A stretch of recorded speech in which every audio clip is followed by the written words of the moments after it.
Hello everyone. तो आज हम एक नया चैप्टर स्टार्ट करने जा रहे हैं जिसका नाम है प्रोडक्शन ऑफ एक्सरेज। ठीक है, ये क्रिस्टेंशन की बुक में चैप्टर नंबर 2 है और इसमें जो सबसे पहला हमारा मेन बहुत इंपॉर्टेंट टॉपिक है वो है एक्सरे ट्यूब। ठीक है, हम इस चैप्टर में एक्सरे ट्यूब के बारे में और प्रोडक्शन ऑफ एक्सरेज के बारे में इन डिटेल पढ़ेंगे। मतलब कुछ भी एक छोटा सा भी ऐसा पॉइंट नहीं रहेगा जो मिस हो जाए। ठीक है, तो अच्छे से पढ़ना। ठीक है, अपने नोट्स सारे साथ के साथ लिखते जाना। स्टार्ट करते हैं। तो जो हमारी एक्सरे ट्यूब है ये क्या है, सबसे मेन पार्ट है हमारी एक्सरे मशीन का। ठीक है, जो उसमें एक्सरे ट्यूब होती है। अब इसका काम क्या है कि एक्सरे ट्यूब हमने क्यों बनाई। इसका मेन काम है इट प्रोड्यूसेस एक्सरेज। ठीक है, मतलब ये एक्सरे ट्यूब एक्सरेज बनाएगी और that passes through the patient body to create an image. और ये क्या करेंगे कि जैसे मानकर चलो ये हमारी एक्सरे ट्यूब है। ठीक है, जिसके बारे में हम इन डिटेल पढ़ेंगे। यहाँ से जो एक्सरेज आएंगे, ठीक है, ये पेशेंट की बॉडी को पास कर जाएंगे। ठीक है, और हमारे आईआर पे पढ़ेंगे, मतलब इमेज रिसेप्टर पे पढ़ेंगे, जिससे हमें एक इमेज मिलेगी। ठीक है, एक्सरे इमेज मिलेगी। ठीक है, देन उसके बाद क्या होता है कि जो हमारी एक्सरे ट्यूब है it is a vacuum tube. ठीक है, मतलब इसमें क्या है, बहुत वैक्यूम होता है। It is a vacuum tube. Vacuum का मतलब है मतलब कि कोई भी एयर उसमें प्रेजेंट नहीं रहेगी। That changes electrical energy into X-ray energy. अब इसका मतलब क्या है, जो हमारी इलेक्ट्रिकल एनर्जी आएगी, ठीक है, जो स्विच ऑन करके हम हमारी इलेक्ट्रिसिटी वाली एनर्जी आएगी उसे हम किस एनर्जी में कन्वर्ट कर रहे हैं, एक्सरेज एनर्जी में। ठीक है, तो ये क्या करती है एक्सरे ट्यूब, चेंज करती है इलेक्ट्रिकल एनर्जी को एक्सरे एनर्जी में। ठीक है, देन उसके बाद होता है कि हाउ एक्सरेज प्रोड्यूस्ड। अब जो एक्सरेज है वो कैसे प्रोड्यूस होते हैं, अगर हम ओवरऑल सा देखें, इसमें क्या होता है, व्हेन फास्ट मूविंग इलेक्ट्रॉन्स, ठीक है, suddenly hit and stop at a metal target anode, it releasing energy that is called X-rays. इसका मतलब क्या है, हमारे पास मेनली एक्सरे ट्यूब में 2 इलेक्ट्रोड होते हैं। ठीक है, एक साइड होता है कैथोड, मतलब कैथोड के बारे में इन डिटेल पढ़ेंगे, ये थोड़ा ओवरव्यू से देख रहे हैं। कैथोड, और यहाँ होता है हमारा एनोड। ठीक है, कैथोड नेगेटिव चार्ज है, एनोड पॉजिटिव चार्ज है। नॉर्मली क्या होगा कि ये फिलामेंट को बोलते हैं हम कैथोड। इस कैथोड से इलेक्ट्रॉन्स आते हैं।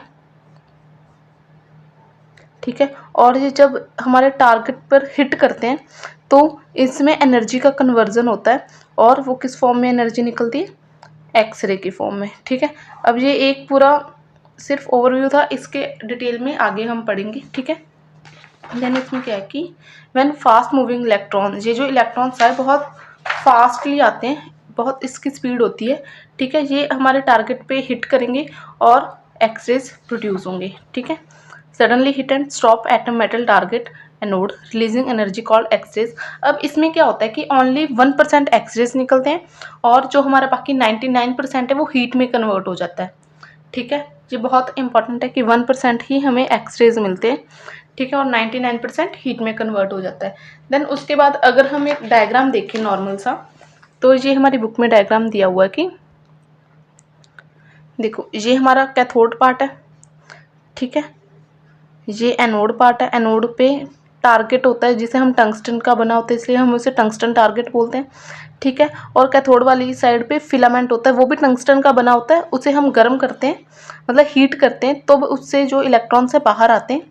ठीक है, जब यहाँ से इलेक्ट्रॉन्स बाहर आएंगे एनोड पे बजेंगे और एक्सरेज देते हैं। ठीक है, ये एनोड वाली साइड मतलब टंगस्टन के पीछे कॉपर एनोड होता है। ठीक है, देन ये पूरा एक वैक्यूम में होता है, इवैक्यूएटेड एनवेल्प जिसे बोलते हैं हम, ग्लास इनक्लोजर भी बोलते हैं। ठीक है, आगे बढ़ेंगे उसके बारे में। तो ये कौन सी है, एक स्टेशनरी एनोड ट्यूब का डायग्राम है। ठीक है, क्लियर है। तो इसके बाद हम देखते हैं, इसके बाद हमारे पास आता है कि main parts of X-ray tube. X-ray tube के मेन कौन से पार्ट्स होते हैं, तो सबसे पहला पार्ट है वो हमारा है पायरेक्स ग्लास एनवेल्प। मतलब ग्लास इनवेल्प से समझ आ रहा है कि जो हमारी ट्यूब के पार्ट्स है वो अंदर होंगे और ग्लास इनवेल्प बाहर होगा। और ये किसका बना होता है, पायरेक्स ग्लास होता है। इसे हम बोरोसिलिकेट भी बोलते हैं, यही लिख लो।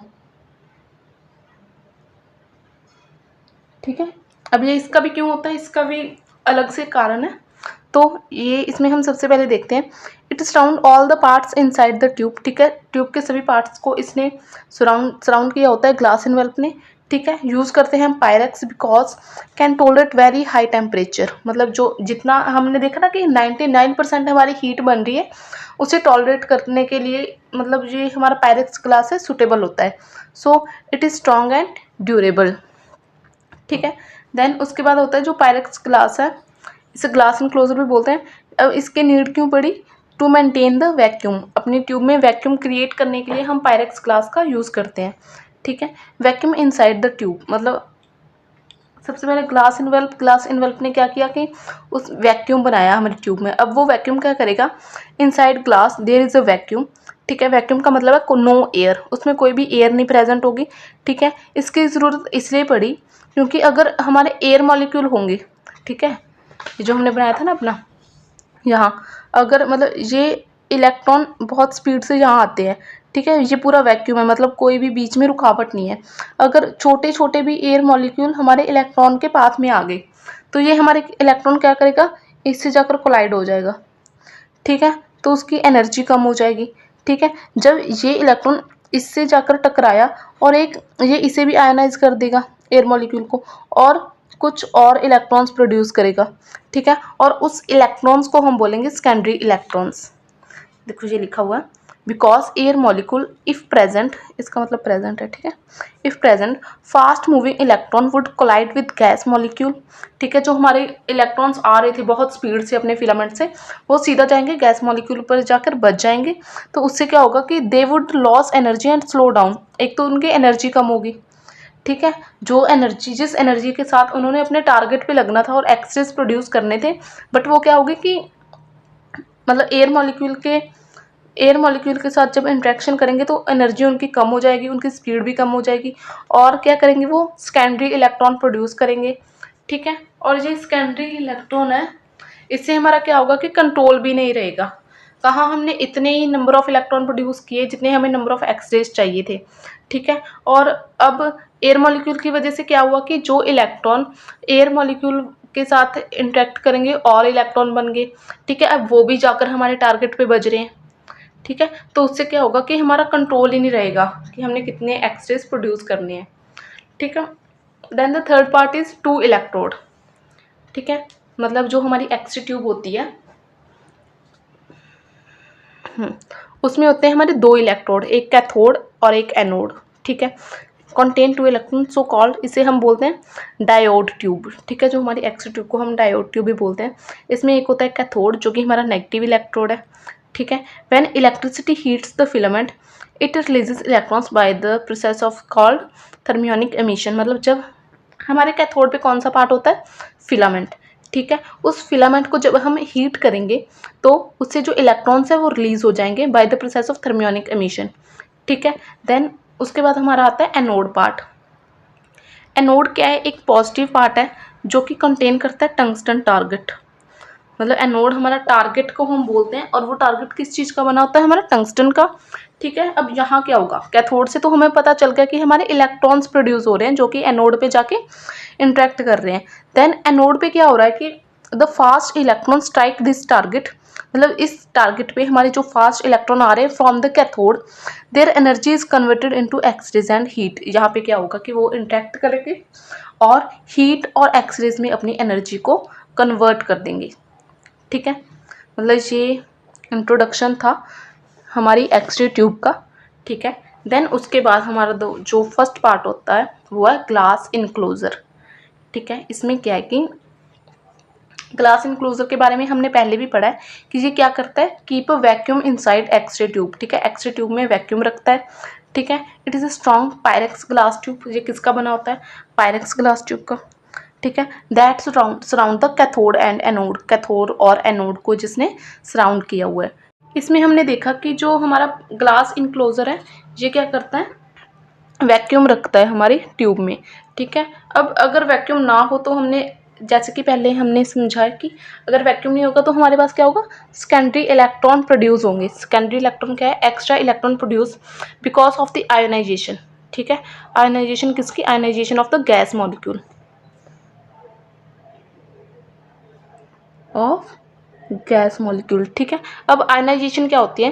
When fast electron hits a gas molecule it knock out another electron from the gas molecule. अगर उसमें गैस प्रेजेंट होगी तो क्या होगा कि वो गैस मॉलिक्यूल के साथ हमारे जो फास्ट इलेक्ट्रॉन जा रहे हैं वो इंटरेक्ट करेंगे, ठीक है। उसमें से दूसरे इलेक्ट्रॉन्स को नॉकआउट कर देंगे, मतलब बाहर निकाल देंगे दूसरे इलेक्ट्रॉन्स को, ठीक है। मतलब गैस मॉलिक्यूल का आयोनाइजेशन कर देंगे, ठीक है। आयोनाइजेशन क्या होता है? Removal of the electron from the atom, ठीक है, या फिर फ्रॉम द मॉलिक्यूल।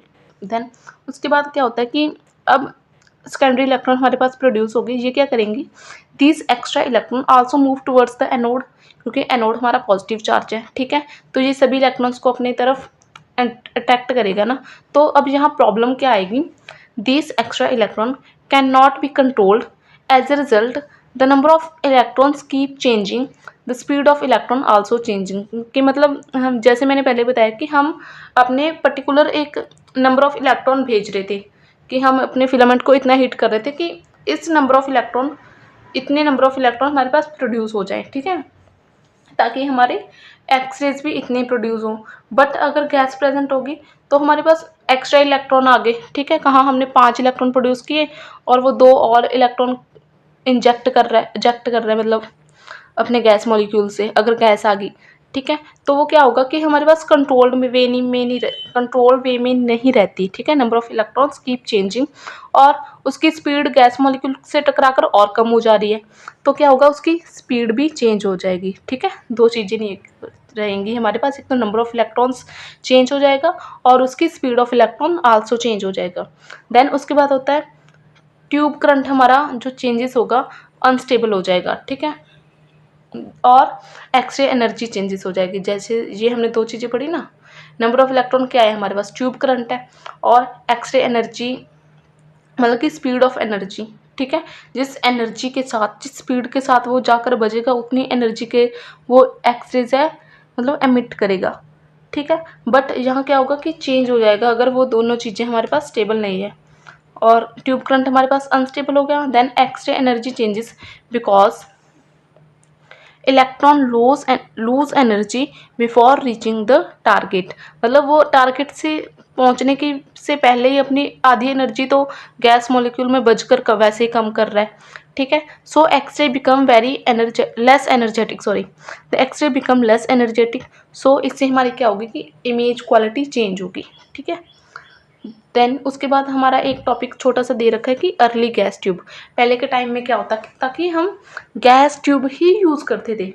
जैसे ये वैक्यूम ट्यूब है, ये मॉडर्न में है कि अब के टाइम में हम वैक्यूम ट्यूब यूज़ कर रहे हैं। बट पहले क्या था, स्टार्टिंग में ठीक है, क्या हमने यूज़ किया? Gas tube. इसमें क्या था?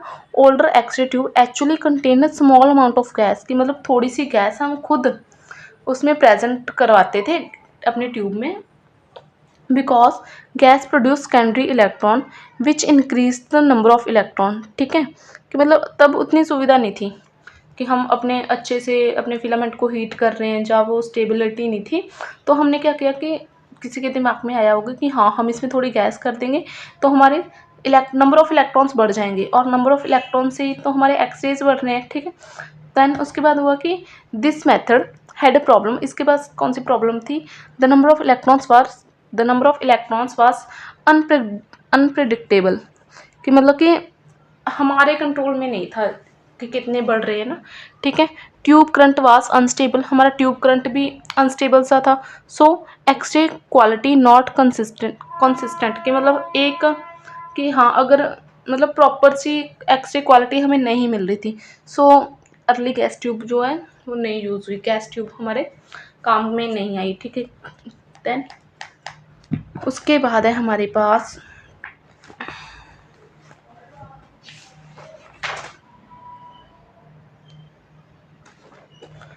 ये थी पहले, और उसके बाद आई हमारे पास modern X ray tube.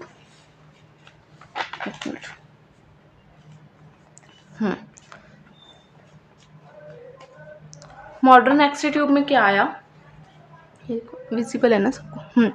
Modern X ray tube, जैसे कि हमने पढ़ा कि इसमें क्या हुआ, वैक्यूम था, कंटेनर हाई वैक्यूम, एक अच्छा खासा वैक्यूम हमने लिया था, जिसकी एडवांटेजेस क्या थी?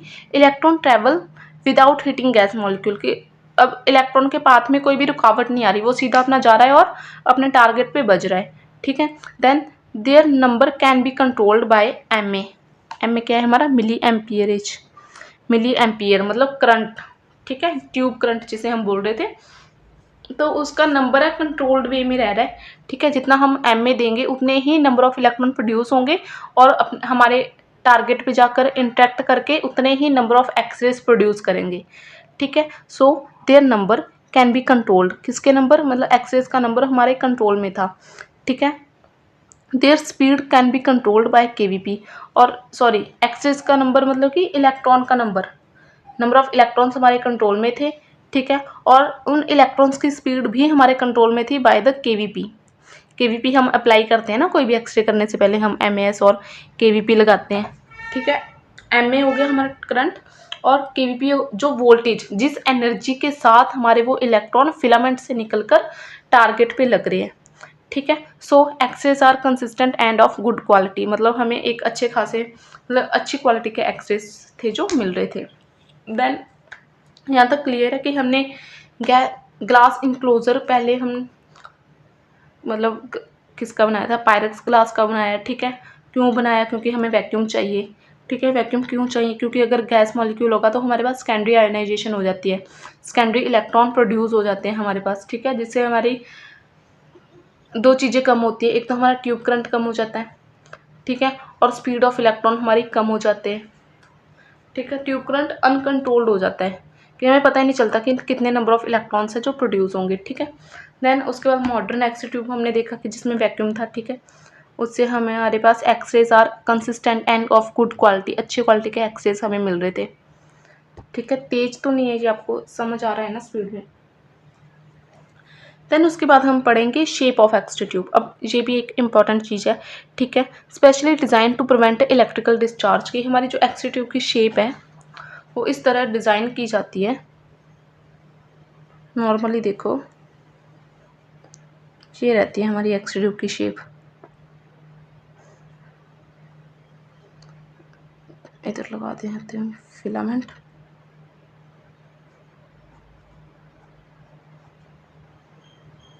पॉजिटिव नेगेटिव कैथोड, ये हमारी आ गई ट्यूब विंडो,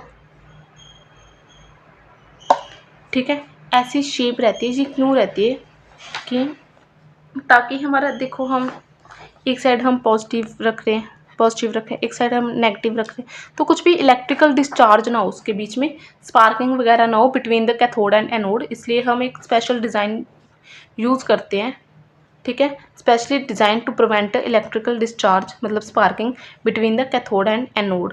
देन उसके बाद हमारा आता है कनेक्टिंग वायर्स, ठीक है। अब देखो हमने क्या किया था, एक्सरे ट्यूब को अपनी किस में रखा था, ग्लास वॉल में रखा था ना, अब वो पूरा ग्लास का बना होगा, ठीक है। देन उसमें हमने अब जब हम अपने फिलामेंट को हीट करेंगे तो हीट वो ऐसे ही तो नहीं हो जाएगा ना हवा में, कुछ तो वायर से अपनी इलेक्ट्रिसिटी देंगे ना हम उसे, और कितनी करंट और वोल्टेज देते हैं ये याद रखना है, ठीक है। हमने अपने फिलामेंट को हीट करने के लिए कितना वो करंट और वोल्टेज देते हैं, ठीक है। अब क्या करेंगे, अपने फिलामेंट से हम, यहाँ देखो ये फिलामेंट है ना, यहाँ हमने क्या लगाया, अपनी कनेक्टिंग वायर्स, ठीक है। अब कनेक्टिंग वायर्स को हमने इसमें से पास करना है, अपने ग्लास में से, ठीक है। इसके लिए भी मतलब कोई बंदा अपना दिमाग अलग से लगाएगा, मतलब इसमें क्या हुआ, the connecting wires pass through the glass wall, ठीक है। During operation the glass wall become hot, कि मतलब जब हम अपने एक्सरे ट्यूब को ऑपरेट कर रहे हैं, ठीक है, हमने एक्सरेज बनाए, तो उसमें क्या होगा कि हमने पता है ना कि 99% हीट प्रोड्यूस हो रही है, तो उसकी वजह से क्या है कि वो हॉट मतलब बहुत गर्म हो जा रहा है, ठीक है। The metal wire also become very hot, और जो मेटल की वायर्स थी वो भी गर्म हो रही हैं। नॉर्मली क्या होता है कि जब किसी मेटल को हम हीट देते हैं वो एक्सपैंड कर जाता है, ठीक है। और अब यहाँ क्या आता है कि normally metal expand more than the glass when heated, ठीक है। अब वो ग्लास है, ठीक है, कनेक्टिंग वायर्स मतलब हमारी कुछ मेटल में है, तो वो क्या हो जाएगी, ही एक्सपैंड कर जाएंगी, ठीक है। So ordinary metal was not used, मतलब उस कनेक्टिंग वायर्स को बनाने के लिए हम एक सिंपल सा मेटल नहीं यूज़ करते, ठीक है, because so ordinary metal was not used because it would expand more, मतलब ये end would glass could crack, मतलब ये क्या होगा कि एक तो ज़्यादा एक्सपैंड कर जाएगा, ठीक है, और जिससे हमारा ग्लास है जो क्रैक कर जाएगा। देन उसके बाद क्या होगा कि air would enter the tube, ठीक है, एयर आ जाएगी। अगर हमारा ग्लास ही टूट गया है ना, जिससे हम अपना वैक्यूम रख रहे थे, अगर वही टूट गया तो मेन सबसे पहले तो हमारी एयर आएगी उड़ती उड़ती अंदर, ठीक है, जिससे हमारा वैक्यूम डिस्ट्रॉय आ जाएगा। Then X tube would stop working, ठीक है, जब हमारा वैक्यूम ही डिस्ट्रॉय हो गया तो उसमें क्या होगा कि वही है, सेकेंडरी इलेक्ट्रॉन प्रोड्यूस हो जाएंगे, ठीक है, अनकंट्रोल्ड रहेगा हमारा ट्यूब पे। सो एक्स्ट्रा ट्यूब हमारी काम करना बंद कर देगी। देन अब इसका सोल्यूशन क्या है, ठीक है, special metal alloy are used because they expand. अब उन कनेक्टिंग वायर्स को बनाने के लिए हम स्पेशल मेटल अलॉय यूज़ करेंगे, ठीक है, ऐसे नहीं है कि कोई भी मेटल उठाया और लगा दिया, हम स्पेशल मेटल अलॉय यूज़ करेंगे। Are used because they expand almost the same amount as the Pyrex glass, ठीक है, हमारा जितना पायरेक्स ग्लास, ठीक है, हमारा ग्लास इनक्लोजर इसी का तो बना था ना, जितना हमारा पायरेक्स ग्लास है एक्सपैंड करेगा उतना ही हमारा जो वो स्पेशल मेटल अलॉय यूज़ कर रहे हैं ना वही एक्सपैंड करेगा। तो उसमें क्या होगा कि एक वो रहेगा कि जितना वो बड़ा हो रहा है उतना ही वो बड़ा हो रहा है, तो एक बैलेंस सा रहेगा, ठीक है, वो क्रैक नहीं करेगा हमारे उसको ग्लास इनक्लोजर को, ठीक है, यहाँ तक कोई डाउट, ठीक है, यहाँ तक क्लियर है ना। अब एक स्पेशल टर्म है कि हमारा मेटल अलॉय, ठीक है, और पायरेक्स ग्लास का क्या है कि सिमिलर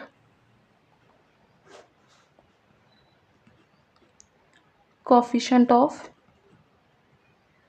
लीनियर एक्सपेंशन, ठीक है, ये एक टर्म दे रखी है हमारे बुक में। ये होता है कि हम मेटल अलॉयज और पायरेक्स ग्लास का हम मतलब वो मेटल यूज़ करेंगे जिसका जिसका लीनियर मतलब क्या है, कोएफिशिएंट ऑफ लीनियर एक्सपेंशन है किसके सिमिलर हो, पायरेक्स ग्लास के, ठीक है, कि मतलब वो एक ही मात्रा में मतलब एक ही साथ एक्सपैंड कर रहे हैं, ठीक है, ये नहीं है कि वो ज़्यादा एक्सपैंड कर रहा है वो कम कर रहा है तो वो डिस्ट्रॉय कर रहा है हमारे ग्लास को, क्रैक कर रहा है तो वैक्यूम डिस्ट्रॉय हो रहा है, ऐसा नहीं होगा कि हम वो मेटल यूज़ करेंगे, वो metal alloy are use which have similar coefficient of linear expansion, ठीक है, यहाँ तक ये चैप्टर मतलब क्लियर है। देन उसके बाद हम अब तक हमने क्या पढ़ा, ये हमारी ट्यूब थी, ठीक है, हमने ओवरऑल देखा कि कैसे इलेक्ट्रॉन प्रोड्यूस कैसे हमारे एक्सरेज प्रोड्यूस हो रहे हैं, ठीक है, हमें ये पता चल गया कि हमारा एक साइड कैथोड होता है नेगेटिव चार्ज, ठीक है, और एक साइड एनोड होता है, गलत नहीं लिखा हूँ, एक साइड कैथोड होता है और एक साइड एनोड होता है, ठीक है सॉरी। और उसमें क्या होता है कि ये सारा एक ग्लास इनक्लोजर के अंदर बंद होता है, ठीक है, ये क्यों होता है, टू प्रोवाइड वैक्यूम, इसमें हम वैक्यूम रखते हैं, ठीक है। अब हमने पढ़ना है इस कैथोड के बारे में कि ये सारा क्या मसला है, ठीक है, इन डिटेल पढ़ेंगे कैथोड के बारे में।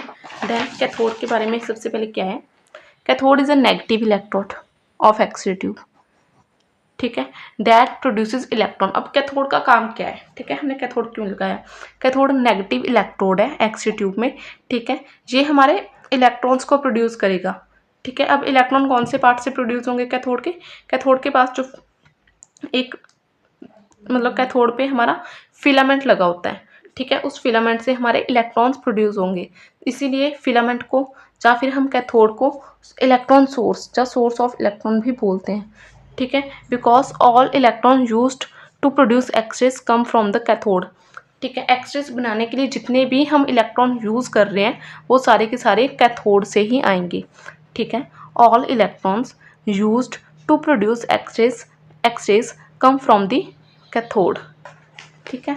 देन उसके बाद हमारा आता है कि एक हमारी टर्म इसमें आती है ट्यूब करंट। अब ट्यूब करंट क्या है कि the flow of electrons from cathode to the anode. अब हमें पता है कि है ना हमारे कैथोड से इलेक्ट्रॉन निकल रहे हैं और एनोड पे जाके बज रहे हैं, ठीक है, यहाँ भी हमने देखा था कैथोड से निकल रहे हैं और एनोड पे जाकर हमारे क्या बज रहे हैं, इलेक्ट्रॉन। अब इलेक्ट्रॉन फ्लो करके जाएंगे ना, एक फ्लो होगा कि कैथोड से इलेक्ट्रॉन निकले और एनोड पे बजे, ठीक है, इस फ्लो को ही हम क्या बोल रहे हैं, ट्यूब करंट, ठीक है। The flow of electron from the cathode to the anode is called a tube current, ठीक है। और इसमें इसे हम किस में मेजर कर रहे हैं, एमए में, हमने देखा था ना मिली एम्पियर में, ठीक है। So 1 milli ampere is equal to 0.001 ampere, ठीक है, ये वैल्यू है, याद कर लो कभी भी डायरेक्ट पेपर में आएगी MCQ वाले में, ठीक है। 1 milli ampere is equal to 0.001 ampere, ठीक है। और देन उसके बाद हमारी बुक ने बोला है कि the number of x rays depend entirely on the number of electrons. मतलब मैंने स्टार्टिंग में ही ये मैं बात बोल रही हूँ कि जितने हमारे नंबर ऑफ इलेक्ट्रॉन निकलेंगे उतने ही हमारे नंबर ऑफ एक्सेस प्रोड्यूस होंगे, ठीक है। तो हम बुक ने भी बोल दिया कि द नंबर ऑफ एक्सेस, कितने नंबर ऑफ एक्सेस हमारे प्रोड्यूस होंगे किस पे डिपेंड करेंगे, the number of electrons flowing from the filament to the target, ठीक है। मतलब कैथोड को ही हम फिलामेंट बोल रहे हैं ना, इस फिलामेंट से जितने नंबर ऑफ इलेक्ट्रॉन्स हमारे टारगेट पे बचेंगे उतने ही नंबर ऑफ एक्सेस हैं जो हमारे पास प्रोड्यूस होंगे, ठीक है। देन मतलब इसका मतलब क्या है, मीन्स 100 mA हम अगर यूज़ कर रहे हैं, ठीक है, 100 mA normal number of electron है, ठीक है। नॉर्मल अमाउंट ऑफ एक्सरेज हमारे पास यूज़ मतलब बनेंगे 100 mA पे। अगर हमने डबल कर दिया कि मानकर चलो कि हम 100 mA यूज़ कर रहे हैं तो इतने ही नंबर ऑफ इलेक्ट्रॉन निकलेंगे, इतने नंबर ऑफ एक्सेस प्रोड्यूस होंगे, ठीक है। अब अगर हमने अपना mA बढ़ा दिया, डबल कर दिया, तो हमारी 200 mA हमने किया, ठीक है, ट्वाइस एज मैनी इलेक्ट्रॉन, मतलब जहाँ इससे जितने इलेक्ट्रॉन यहाँ प्रोड्यूस हो रहे थे ना, इससे डबल प्रोड्यूस होंगे क्योंकि हमने अपना ट्यूब करंट ही डबल कर दिया ना, सो उससे डबल एक्सरेज प्रोड्यूस होंगे, इससे डबल, ठीक है। तो mA changes the quantity, mA जो हम अपने ऑपरेट भी करते हैं ना, जब CRG सिस्टम पे हम अपना कोई भी एक्सरे कर रहे हैं तो हम उसमें MAs KVP सिलेक्ट करते हैं, ठीक है। एक्सपोजर टाइम, mA मतलब ट्यूब करंट, और KVP किलो वोल्टेज पीक, ये तीनों चीज़ें हम सिलेक्ट करते हैं, देन हम कोई भी एक्सपोजर देंगे, ठीक है। तो mA हमारा मेनली क्या करता है, क्वांटिटी को चेंज करेगा, नंबर ऑफ इलेक्ट्रॉन, ठीक है, कि यहाँ से कितने नंबर ऑफ इलेक्ट्रॉन हमारे इस पे बज रहे हैं, ठीक है, किस पे, टारगेट पे बज रहे हैं, वो सिलेक्ट करता है हमारा mA, ठीक है। और किस स्पीड से बजेंगे वो हमारा KVP पे डिपेंड करता है, वो अलग चीज़ है, वो बाद में देखेंगे। पहले जितना यहाँ लिखा है वो देखो कि mA changes the quantity, number of x rays, not their energy, ठीक है। एनर्जी किस पे डिपेंड होती है, mainly controlled by the KVP, ठीक है। अब एक मतलब अगर हम फ्लो देखें कि सबसे पहले क्या होता है कि इसमें देखो कि electricity reach the connecting wire, हमने पढ़ा था ना कि कनेक्टिंग वायर जो हम स्पेशल मेटल अलॉय की यूज़ कर रहे हैं, ठीक है, अपनी फिलामेंट को हीट करने के लिए, ठीक है, वहाँ हमारे पास सबसे पहले इलेक्ट्रिसिटी आएगी, ठीक है। मतलब electricity reaches the connecting wire, ठीक है, the wire heat the tungsten filament. अब उस वायर ने क्या किया, हमारा जो फिलामेंट लगा रखा है हमने कैथोड वाली साइड पे, ठीक है, उसे गर्म करेगा, हीट कर देगा, ठीक है। द हॉट फिलामेंट क्या करेगा, रिलीज इलेक्ट्रॉन्स, उससे इलेक्ट्रॉन्स निकलेंगे, ठीक है। और इसके ऊपर आगे देखेंगे कि फिलामेंट के ऊपर एक हमारा पार्ट लगा होता है फोकसिंग कप, ठीक है।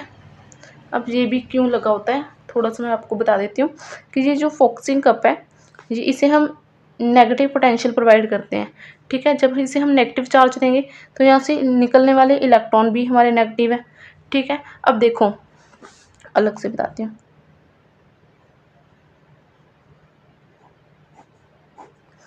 यहाँ से हमने क्या किया कि अपने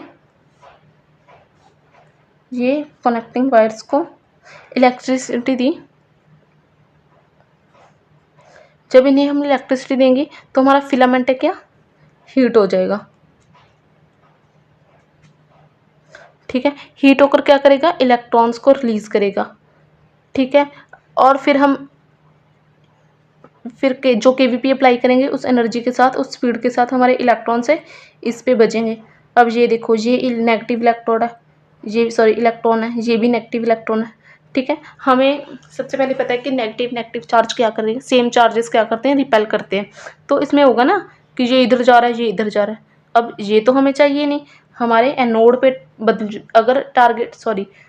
नोड पे अगर हमारे इलेक्ट्रॉन्स बजेंगे टारगेट वाले एरिया पे जहाँ टंगस्टन हमने यूज़ कर रखा है, ठीक है, ये टंगस्टन प्लेट है, इस टंगस्टन प्लेट पे ही हमारे इलेक्ट्रॉन बजने चाहिए, ठीक है। बट अब क्या है कि ठीक है, हमने छोटा सा फिलामेंट लगाकर यहाँ से इलेक्ट्रॉन्स प्रोड्यूस करवा दिए।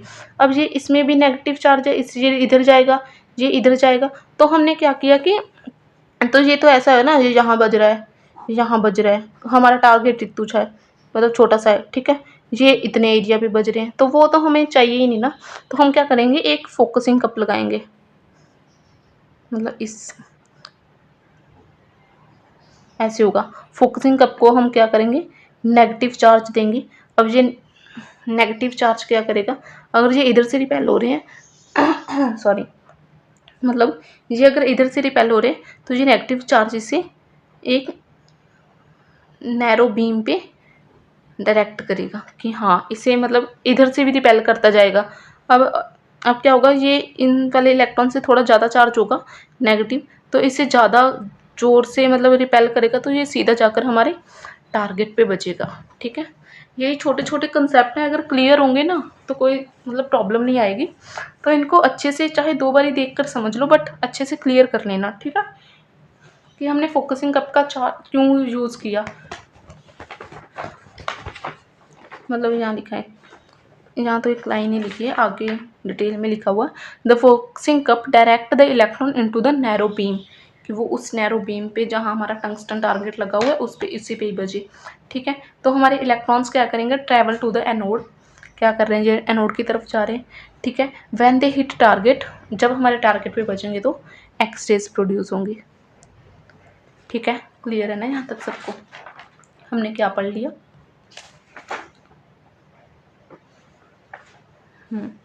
सॉरी, हमने इधर कैथोड का हमने ओवरऑल व्यू देखा, ठीक है, कि उसमें उसका क्या काम है, ठीक है, कैसे कैसे काम करता है, ठीक है। देन अब जो सबसे पहला पार्ट है हमारे कैथोड का, वो है हमारा फिलामेंट।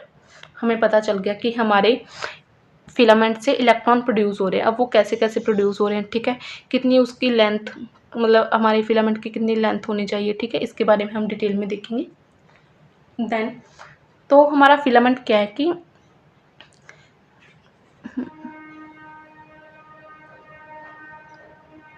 थिन टंगस्टन वायर,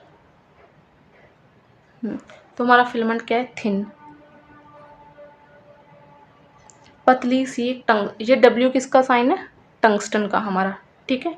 हम पढ़ रहे हैं ना, हमें पता है कि हमारा टारगेट भी टंगस्टन का बना है और हमारा फिलामेंट भी टंगस्टन का ही बना है, ठीक है। क्यों बना है ये हम आगे देखेंगे। तो टंगस्टन का जो सिंबल होता है वो होता है हमारा डब्ल्यू, ठीक है। तो जहाँ जहाँ डब्ल्यू लिखा होगा तो खुद से ही समझ जाना कि ये टंगस्टन की बात हो रही है, ठीक है। और टंगस्टन का एटॉमिक नंबर होता है 74, ये तो बस याद कर लो, ठीक है, कोई कभी भी पूछ सकता है।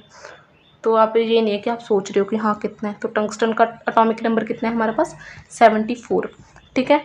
फिलामेंट क्या है, थिन टंगस्टन वायर, ठीक है, प्रेजेंट होती है कैथोड साइड पे एक्स रे ट्यूब के, ठीक है। देन उसके बाद इस फिलामेंट का काम क्या है, मतलब स्टार्टिंग से ही हम पढ़ रहे हैं, इलेक्ट्रॉन्स को प्रोड्यूस करना, ठीक है। इस फिलामेंट का काम क्या है, इलेक्ट्रॉन्स को प्रोड्यूस करना, ठीक है।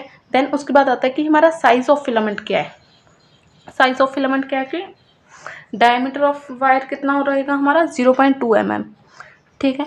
Then it is coiled into spiral, ये जितनी बार भी मैंने फिलामेंट का डायग्राम बनाया मैंने ऐसे ही बनाया है, ठीक है। तो ये हमारी पतली सी थिन वायर है टंगस्टन की, ठीक है। और इस वायर का डायमीटर कितना है, 0.2 mm, 0.2 mm, ठीक है। और इसे ऐसे स्पाइरल में प्रोड्यूस किया है, बनाया है, सॉरी, ऐसे स्पाइरल जैसे हमारे वो पेन में होता है ना वो स्पाइरल सा, तो वो सेम ऐसे ऐसे स्पाइरल में किया गया है, ठीक है। कॉइल्ड इनटू स्पाइरल, और स्पाइरल का डायमीटर कितना है, इस वाले का डायमीटर कितना है, 0.2 सेंटीमीटर। ये मतलब दोनों है तो दोनों का 0.2, बट ध्यान रखना अगर वायर का डायग्राम जो हम ये पतली सी वायर यूज़ कर रहे हैं इसका में, इसमें बहुत छोटा है, ठीक है, 0.2 mm। और जो हमने इसे गोल गोल किया है, इस गोलाई का मतलब कितना है डायमीटर, 0.2 सेंटीमीटर, ठीक है। देन और इसकी लेंथ कितनी है, ये जो हमारी लेंथ है 1 सेंटीमीटर, जहाँ इससे भी कम, ठीक है, 1 सेंटीमीटर से भी कम या फिर 1 सेंटीमीटर तक हमारी लेंथ है जो फिलामेंट की होती है। देन उसके बाद है हमारे पास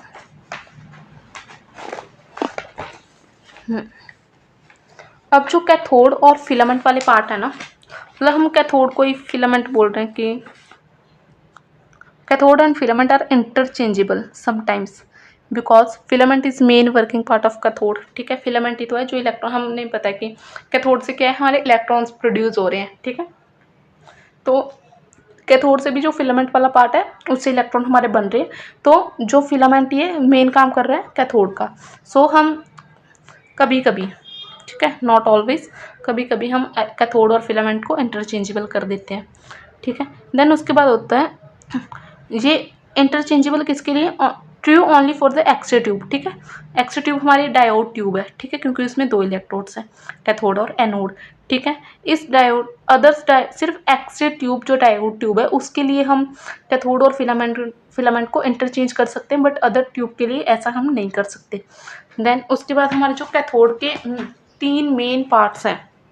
ठीक है, अगर हमें पूछेगा ना कैथोड पे क्या क्या होता है, तो हमारे 3 मेन पार्ट्स होते हैं, टंगस्टन फिलामेंट।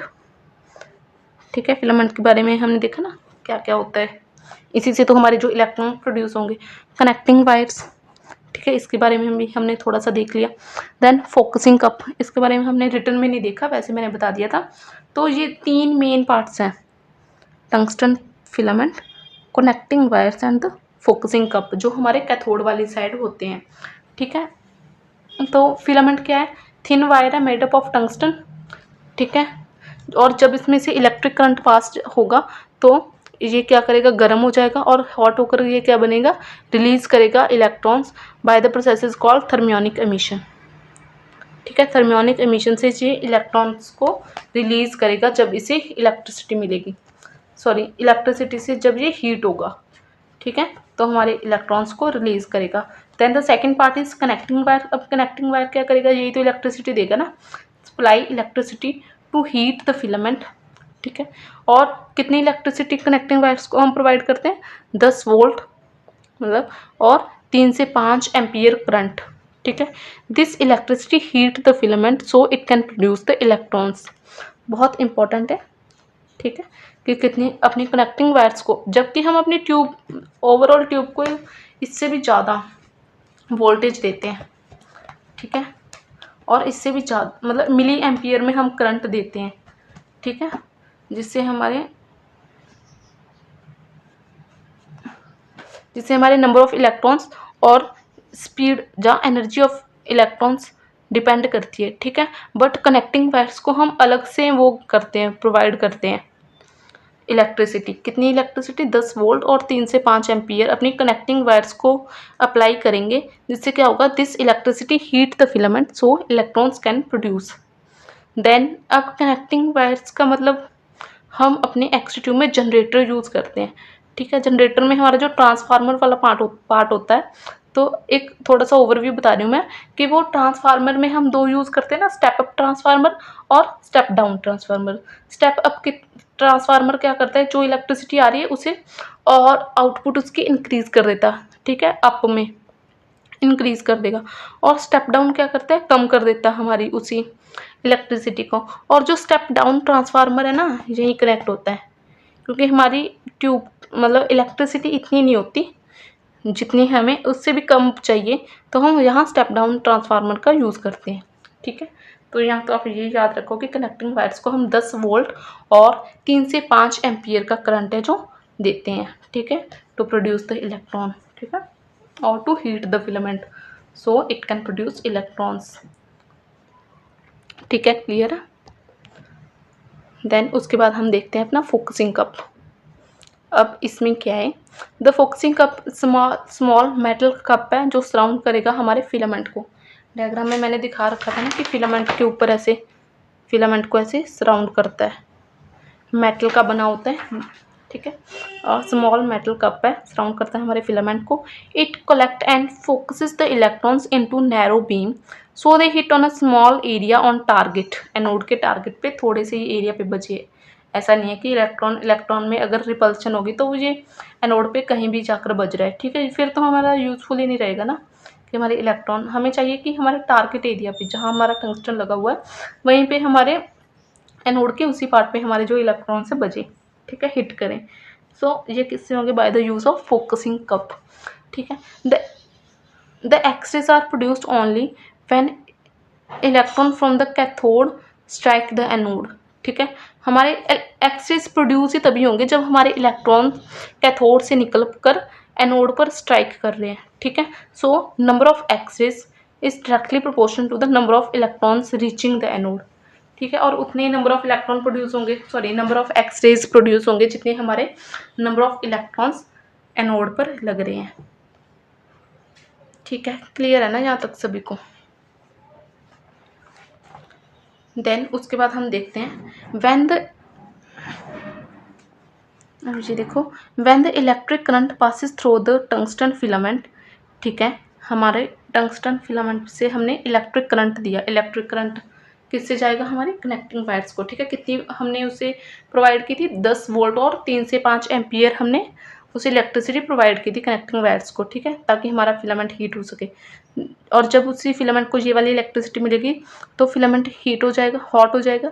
ठीक है। The heat gives energy to the atom inside the tungsten, मतलब टंगस्टन फिलामेंट भी लिख लो कहीं ऐसे कंफ्यूज ना हो।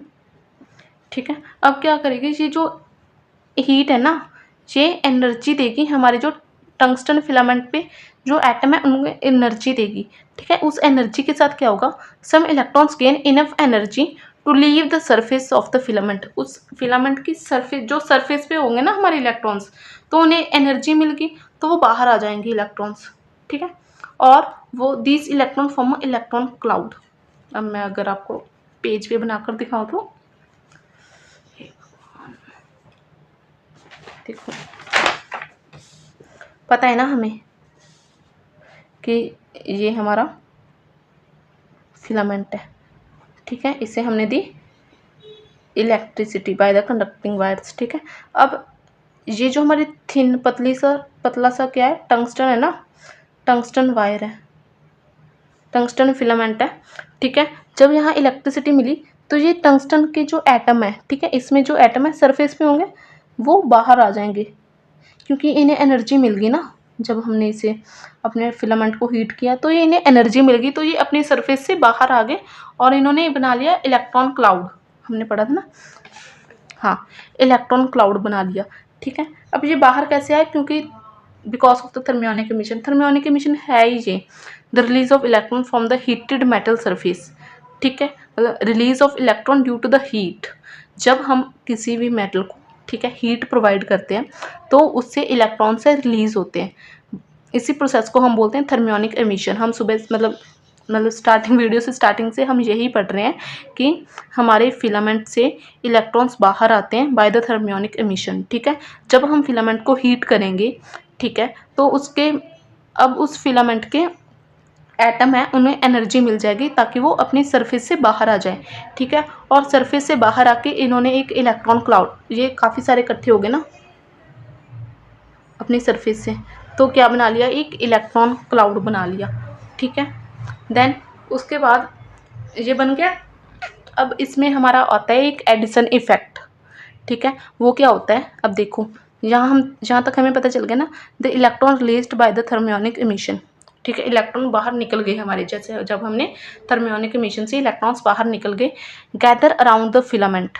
ठीक है। और क्या बनाया? Electron cloud. And this group of electron is called electron cloud. Electron cloud बन गया और इसी इलेक्ट्रॉन क्लाउड को हम बोलते हैं एडिशन इफेक्ट। ठीक है। This phenomena is also known as Edison effect. जो हमारे इलेक्ट्रॉन्स ने यहाँ क्लाउड बना लिया, इसे हम बोल रहे हैं एडिशन इफेक्ट। ठीक है। देन उसके बाद क्या होता है कि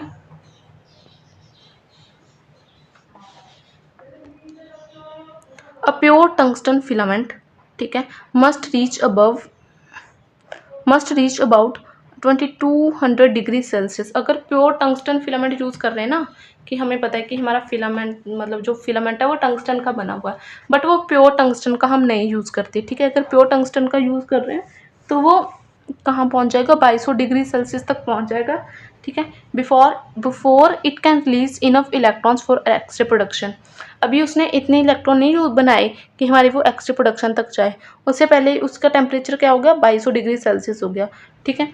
for example an ordinary electric iron reaches about 200 degree Celsius, ठीक है। मतलब जो हमारी घर में हम प्रेस जिसे हम कपड़े आयरन करते हैं वो यूज़ करते हैं, वो उसका टेम्परेचर कितना हो जाता है 200 डिग्री सेल्सियस, ठीक है। The X tube filament reaches about 2200 degree Celsius which is 11 times hotter, मतलब इतना हॉट, इतना गर्म हमारा फिलामेंट हो जाता है, ठीक है। सो टंगस्टन यूज्ड, तो हम टंगस्टन को हमने यूज़ किया, ठीक है, as filament because it is strong, can be made into very thin wires without breaking, ठीक है। टंगस्टन को हमने क्यों यूज़ किया फिलामेंट के लिए, इसीलिए क्योंकि एक तो ये स्ट्रॉन्ग है, ठीक है, और पतली पतली वायर्स में इसे हम कन्वर्ट कर सकते हैं, बना सकते हैं। इतनी देखो कितनी थिन वायर में हम अपने बनाते हैं फिलामेंट को, ठीक है, विदाउट ब्रेकिंग, बिना इसे डैमेज किए हुए। और इसका मेल्टिंग पॉइंट कितना है, 3370 डिग्री सेल्सियस इसका मेल्टिंग पॉइंट है, ठीक है। अच्छा दिख ही नहीं रहा ना, अब दिख जाएगा। मतलब इतना इसका मेल्टिंग पॉइंट है, तो हम इसे यूज़ कर रहे हैं। हमने पढ़ा ना कि हमारा फिलामेंट कब कितने टेम्परेचर तक पहुंच जाता है, जब उसने इलेक्ट्रॉन्स बनाने हैं जो कि सफिशिएंट है for the x ray production, that is 250 degree Celsius तक पहुंचता है, ठीक है। और हमारे टंगस्टन का मेल्टिंग पॉइंट कितना है, 3370। तो ये तो ठीक है ना कि हाँ वो मेल्ट नहीं करेगा हमारा फिलामेंट जल्दी से। So tungsten does not melt when heated at 2200 degree Celsius, ठीक है।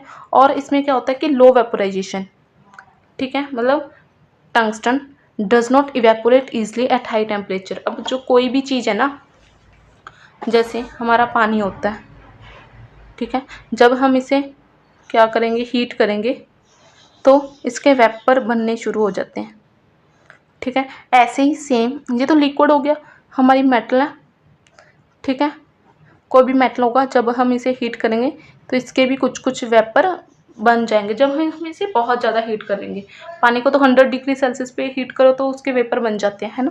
अगर किसी मेटल को हीट करेंगे तो उसके भी वेपराइजेशन हो जाएगी उसमें भी, ठीक है, कुछ कुछ वेपर बन जाएंगे, उड़ जाएंगे, ठीक है। तो और जो टंगस्टन है इसका हमारे पास क्या है, हम देख रहे हैं लो वेपोराइजेशन है। इसका मतलब है कि ये इतनी जल्दी नहीं उड़ेगा, ठीक है, मतलब बहुत कम इतने टेम्परेचर पर पहुँच भी बहुत कम वेपर बनते हैं इसके, ठीक है। So does not evaporate easily at high temperature, ठीक है, इसलिए तो हम टंगस्टन यूज़ करते हैं एज अ फिलामेंट, ठीक है। टंगस्टन को एज अ टारगेट भी यूज़ करते हैं, ठीक है, उसमें भी यही 3 मेथड है, मतलब इसलिए हम टंगस्टन को यूज़ करते हैं। देन उसके बाद हमारे पास आता है कि हाँ ये देख लो, देन उसके बाद आता है therefore the filament last longer. अब हमारा मतलब जो फिलामेंट है एक तो स्ट्रॉन्ग बन गया, ठीक है, स्ट्रॉन्ग बन गया, ठीक है, मेल्टिंग पॉइंट भी उसका अच्छा खासा हमें मिल गया टंगस्टन का यूज़ करने के लिए, ठीक है, और लो वेपोराइजेशन मिल गया। सो हमारा जो फिलामेंट है जो टंगस्टन का बना होगा उसकी ज़्यादा लंबी उम्र रहेगी, ठीक है, लॉन्ग लाइफ रहेगी। रीड कर लो इसे, बिकॉज इट इज़ स्ट्रॉन्ग, ठीक है, हीट रेजिस्टेंट होगा, ठीक है, जल्दी जल्दी ऐसा नहीं है कि पिघल ही जाएगा बेचारा, and does not vaporise easily, the tungsten filament has long life, ठीक है। अब देखो हमने पढ़ा था एडिसन इफेक्ट। सो आज की क्लास में सिर्फ इतना ही, इसके बाद जो हम पढ़ेंगे वो हम नेक्स्ट इसके क्लास सेकंड में कर लेंगे, ठीक है। So thank you so much. जाते जाते हमारी वीडियो को लाइक शेयर एंड सब्सक्राइब कर दो। Okay bye, thank you.